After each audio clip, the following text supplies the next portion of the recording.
Hello and welcome to the second episode on the new channel here called Chewing the Apex, where we're going to be talking about all things in motorsport that's happened over the week, but also quite a lot about Formula 1 because that's something that's close to my heart. So if you don't know who I am, I'm Tino. I run a YouTube channel where we do things with my WRC as well as online racing. I've been into motorsport for 30 odd years now, since I was a little diddy squat, and now I just wanted to voice some of things that I think that are interesting or my opinions on this. So if you want to join in the conversation, join us on some of these social medias or in the comments down below, because this is a discussion between me and you guys, and let's see where we get to. So this week, hopefully both cameras are working, and what we're going to do, first topic was US Grand Prix and some of the interesting helmets that we had. So first of all, I want to say big props to Pierre Gasly, rocking this Lone Star kind of design. I thought it was nice, interesting, and I like to see the mix of matte, satin, gloss that have been used on a lot of the helmets nowadays, and including on some of the cars, and I think it really looks nice. Now, we're not going to do every helmet here because some of them, like Max's, didn't feel anything to me. But this is interesting because seeing some of these helmets now, it reminds me of back in a few years ago where drivers used to have different helmets nearly every race. Look at Sebastian Vettel. He used to have a thing of once he won a race with that helmet, he would have a new design. And that was kind of banned by the FIA a few years ago, but it's starting to come back now. And I think it's a good thing. It brings some personality to the sport, to the drivers, something that fans can get behind. Now, does it make it harder to spot some of the drivers in their cars? Yes, but I'll take it. Next up, I really like this one, Guan Yu Zhou's. So he went not only double denim, he went triple denim. Now this actually looks really cool, and yeah, I didn't like him in the whole denim getup, but the helmet looks spot on, top marks. After that, we have Esteban Ocon. He went for a Spider-Man theme. So again, a nice, interesting kind of matte sheen to it as well. And also, I did see on some of the social medias, he had some of his team kitted out in Spider-Man helmets as well, doing a little bit of a short there, which I was muchly appreciated. Next up, we have Mick Schumacher. So he did a really interesting design there, did an American theme, but also had some really nice touches to it. Had his dad's dragon that he used to have on his helmet on there, as well as even an airbrush painting of his dad on horseback, which, wow, that pulled at my heartstrings when I saw that. And the final two, we've got Danny Rick, who had this Cougar design. Didn't really bring him much luck. He really struggled this weekend. I feel like he is just waiting for 2022 to be over. And also Seb Vettel, again, knocking it out of the park, going for a Love design. He really brought into this, let's have some change on helmets. I really feel like that was his baby maybe a decade ago now. It's been that long. But yeah, props to him. So another thing that I want to pick up was, you might have seen this on social media, but McLaren trialled at the US Grand Prix, and I believe it's going forward. They've got basically a digital panel as a advertisement. So you've got a section which is basically a screen, and it can be changed at any point. You can have moving images on there, so you can change sponsors even while the car's out on track. But this was captured just here, and it looks like they had some hardware issues where Windows is restarting, unfortunately. Now, everybody's seen that blue screen of death, and ooh, that hurts. Finally, we get to the start of the race. Now, Carlos Sainz securing pole, I thought was a great result. I felt like it showed he could push it to Leclerc, and I was really happy that he got that pole, because I do think he needed a bit more luck, and he could have been there or thereabouts in the fight with Charles Leclerc had things gone a little bit differently. So it's nice to see him get that pole. But away from the start, he did make some issues. I think he got a bit too much wheel spin, and he knew very early on he wasn't going to beat Max Verstappen to the first corner. So you could see straight away he went to the right side of the track, and he was already going, I'm going to open up this corner, I'm going to try for the cutback. Got it stopped, got it turned back on the cutback, and got nailed by George Russell, and unfortunately he took the car out. Now this is a bit tricky because a 5-second penalty doesn't really feel just because Carlos Sainz is out, but I kind of get it because it's first lap, there's a little bit of unknown, and things like this can happen. For Carlos, it meant end of race. For Russell, it just meant a bit of a compromise. But I think the reason why it came up was Carlos knew quite early on he's going to have to go for the cutback, and kind of went for that cutback, but maybe misjudged it, because it seemed like Max's car was just there in the wrong place at the wrong time, and he kind of needed to either hesitate, come off the throttle, or couldn't just apply at the time that he wanted. I think if there had been a bit more gap, he would have swung round and then nailed the throttle and potentially got Max on the exit. But unfortunately, it meant George Russell was there. I think what confirmed a penalty rather than a racing incident was if Russell hadn't have locked up, it meant that was a sign that he wasn't fully in control. He made it overcommitted, and I think that's why he got the penalty in the end. Now that led to what initially in the first quarter, half of the race, it was quite a dry race, quite a dull race, and it looked like Max Verstappen was just going to cruise to an easy victory. And it did highlight something as we look back in the pack. Is this the coming of age of Aston Martin? That's a question to you guys there. So if you got a reply to it, give it in the comments below or on the social media, because during the Hungarian Grand Prix, when the Fernando Alonso thing got announced that he is moving from Alpine to Aston Martin, my first thought is he going the wrong direction? Alpine are fighting for 4th place and look like they could be secure in 4th place. Now that just leaves Ferrari, Mercedes and Red Bull ahead of them. And that's kind of quite a strong position. It's don't get me wrong, it's very hard to make that jump, but they're going in the right direction and they seem to have quite a strong car. Now on the flip side, Aston Martin were trying something new. So they tried that new wing in Hungary that has been banned, but it shows that they are pushing the limits, seeing what is capable. But since Hungary, they've actually had quite good performances. They had good performances in Singapore, in Japan and here in America. And is this a sign that Aston Martin are getting their act together and are moving in the right direction? Because if they are, then maybe Fernando Alonso's move is actually a good move. We know the reason why he chose to move to Aston Martin was actually contract length. It looks like Alpine would only do a year with a possible option, where it looks like Aston Martin committed to a multi-year deal. So is this something that we could see Fernando Alonso potentially challenging for wins next year, year after? Be interesting, and it'd be interesting to see where Alpine go in that as well. Next up, the second safety car. So remember, we had the first safety car from Valtteri Bottas spinning out. It triggered a lot of pit stops, and it actually worked out really well for people like Charles Leclerc. Now, safety cars breed safety cars. Now, if you watch that start back, you can see initially it was Lance Stroll, Sebastian Vettel, Fernando Alonso. But you saw kind of in the video clips from live TV, you didn't really see it great, but Sebastian Vettel attacked Lance Stroll on the second restart into turn 1. Didn't look like he got the move done into turn 1, but it looks like something happened afterwards, which meant he did get past, which meant Lance Stroll was the next person to Fernando and potentially compromised going on to the back straight. Lance is maybe slow on to the back straight. Fernando is in that slipstream. No DRS, but he is hurtling towards him.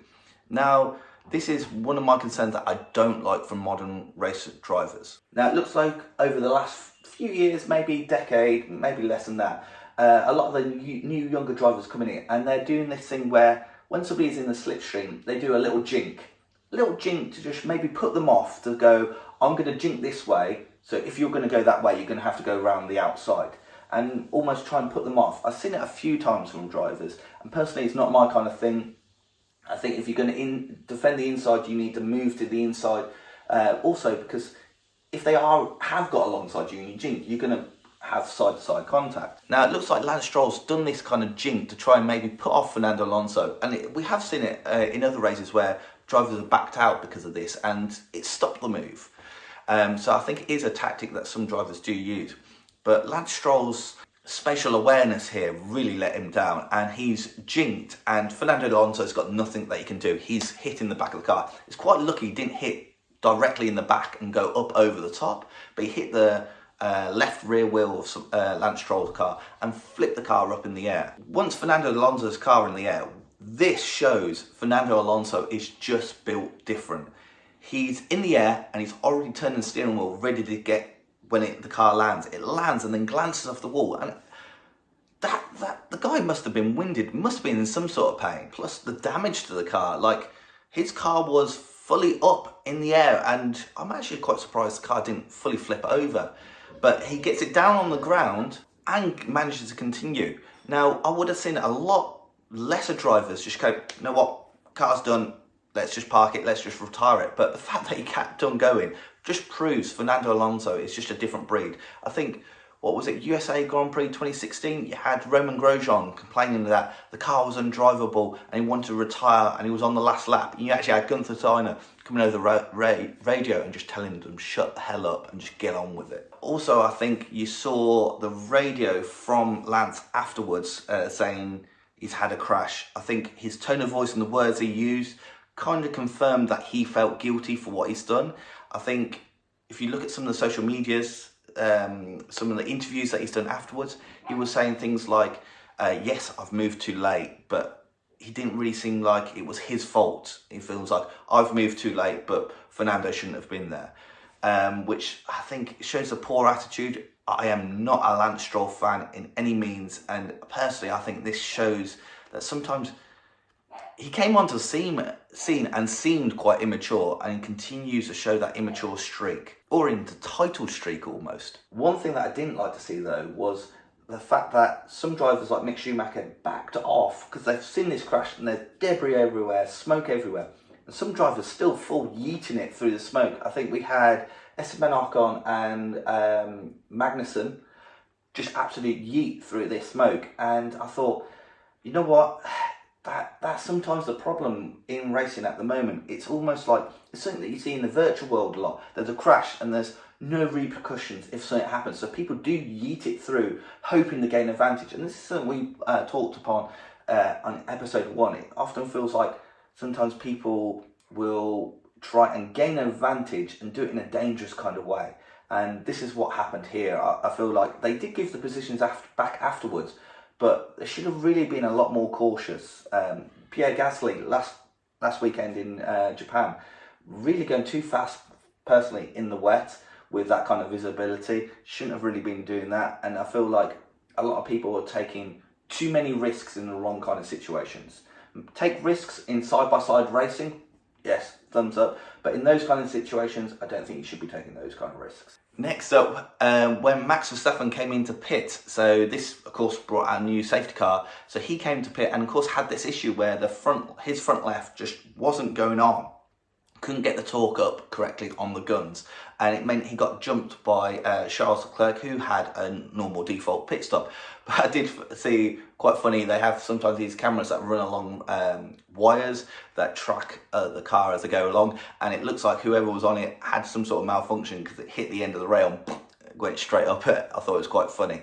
But that leads me on to the next point, is almost a difference in attitudes. So I touched upon it before, when Sebastian Vettel first arrived on the scene and became this World Championship force, I didn't get on with him and his attitude. He was, and I saw the same thing from Lewis Hamilton. He would often blame the team for issues. Maybe be like, "Oh, it's your fault. Oh, why has this happened? I'm perfect, and you're making these issues." And I saw that from Max again. So he came in and a pit stop, and you saw the mechanic followed his procedures perfectly fine. Torqued up, didn't work. Torqued it up a second time, didn't work. Calmly got the second gun, torqued it up, it worked. I think he also had an issue getting off. So that just goes to show that he did everything right. Now, the way Max spoke over the radio afterwards was like, "Oh, that was just fantastic." Really passive-aggressive comment towards his team. Now, his team have got him going. Without his team, he wouldn't be there. And there was no need for that kind of passive-aggressive. And I felt like his race engineer came over and was just like, "We are one team, remember?" And that sometimes shows Max has still got that immaturity that's featuring in his racecraft. Flip that with Sebastian Vettel had this great opportunity.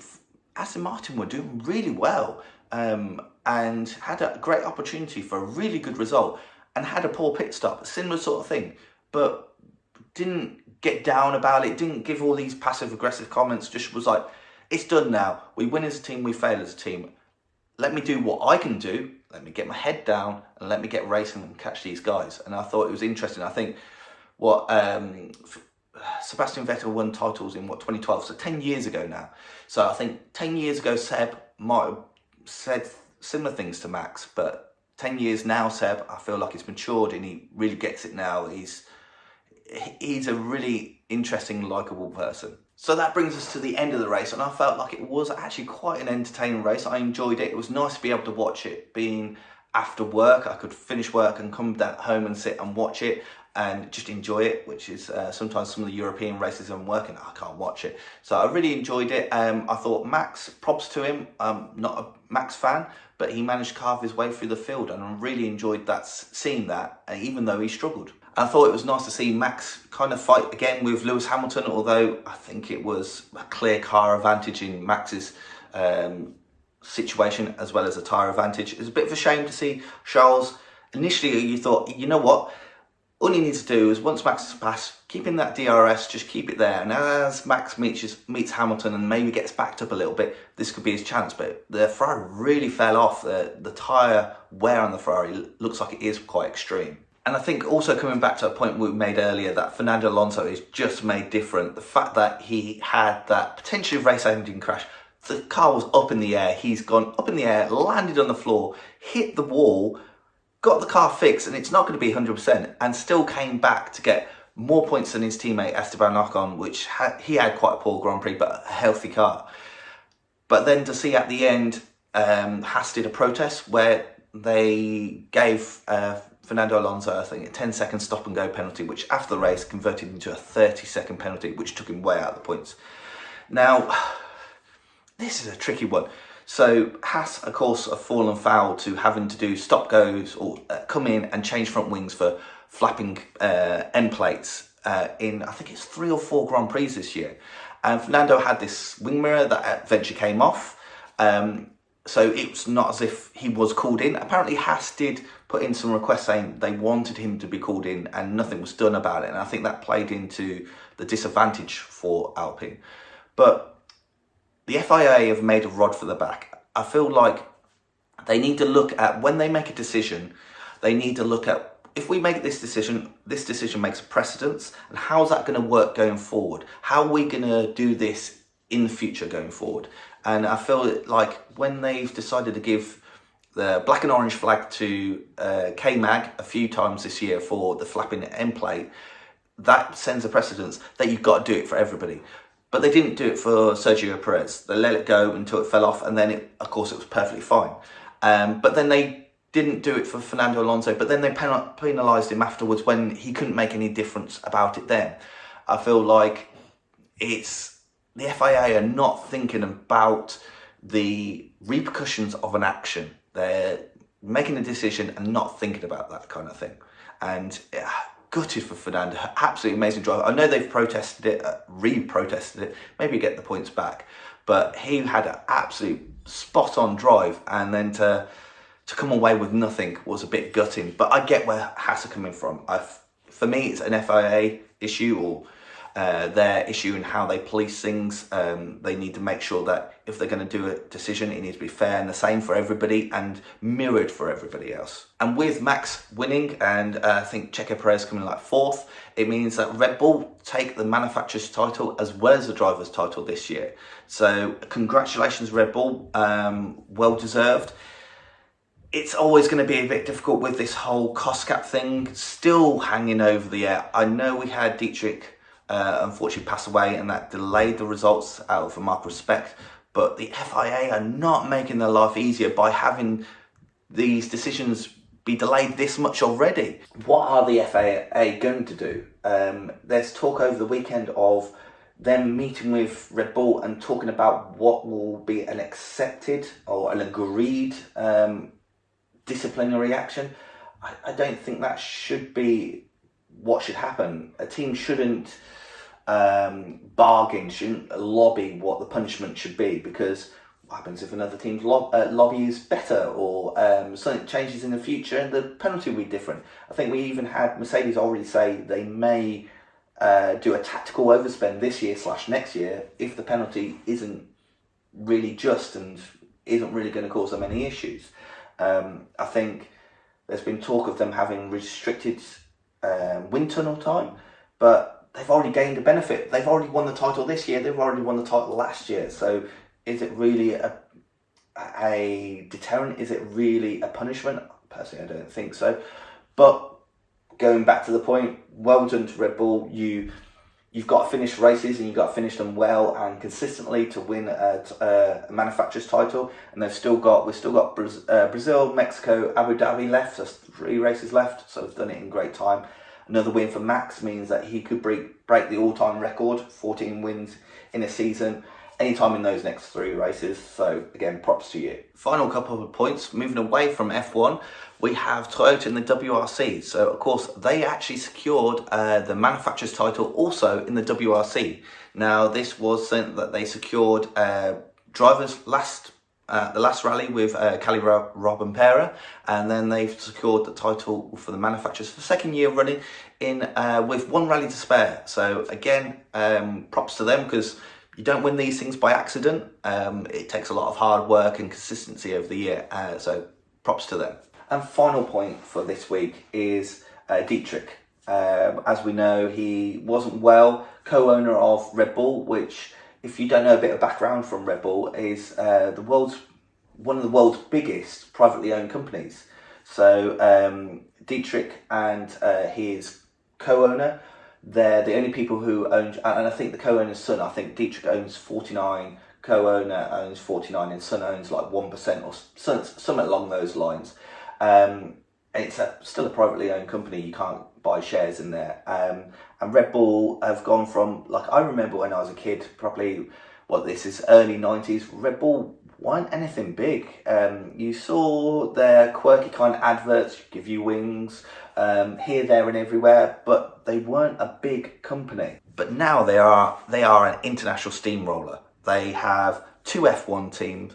They're a massive company. They're in MotoGP. They're in lots of independent kind of fringe sports. When I say fringe sports, I mean like things like parkour and BMXing, things that have got that kind of edge to them, sports that kind of Monster trying to push into. But they are there in everywhere, and they are often a very prominent sponsor. They, out of all the money they make, they are plumbing a lot of money back into creating talent, to enhancing talent, to helping talent get to the next level, which is something that not a lot of other companies do, but also not a lot of other companies have done for so long. You got to look at, they've been in F1 since 95, 94, and they've been in other sports even longer than that, and it's not a blast a few years here and a few years there. Look at Rich Energy, a couple of years in F1 and now in Superbikes, bit in BTCC and disappeared. Other companies are very similar. Like look at other companies that, for instance, Haas announced a deal for MoneyGram. Never had any kind of other deals with sports that as a sponsor. Red Bull have been there for a long time, and they are investing in talent. So they, especially the quirky kind of people who are a little bit more crazy, a little bit more out there. They wouldn't sponsor a George Russell, but they would sponsor a person like Travis Pastrana. It's somebody who will effing blind and will do silly, crazy things and lives a little bit on the edge, rather than this clean boy kind of attitude that, say, somebody like George Russell has. And Dietrich is a really big part of that. His partner is, I don't even know his name, unfortunately. I'll pop it on the screen here. But he's very much a silent partner. Dietrich is that moving force. I think I saw something a few years ago that Red Bull is one of the world's biggest media companies. They make a lot of media. They look at the stunts like they've done with the chap who jumped out the hot air balloon, the highest jump. They've done things like 2 people jumping out of perfectly working planes and trying to switch planes and then land them. They do some massive and crazy stunts. If you had an idea for a stunt and you need sponsorship, Red Bull would be the people to go to, and I think that's Dietrich. And 2 F1 teams. Is there anybody else that has 2 F1 teams? And let's bear in mind, up until recently, F1 teams didn't make money. They were somewhere where you lost millions. Look at the big manufacturers, Toyota, BMW, Renault, who have pulled out because they're sinking millions into it. Yet this drinks company are sinking millions into it, but somehow are getting money back out of it before it was profitable, and doing it with 2 teams. So I would like to say rest in peace. Thank you very much for it. Everything you've done. I hope things continue in the same sort of vein, because Red Bull is a very unique company, as I said, very unique in the world of big companies out there, and it'd be a shame if things change going forward. So rest in peace, Dietrich.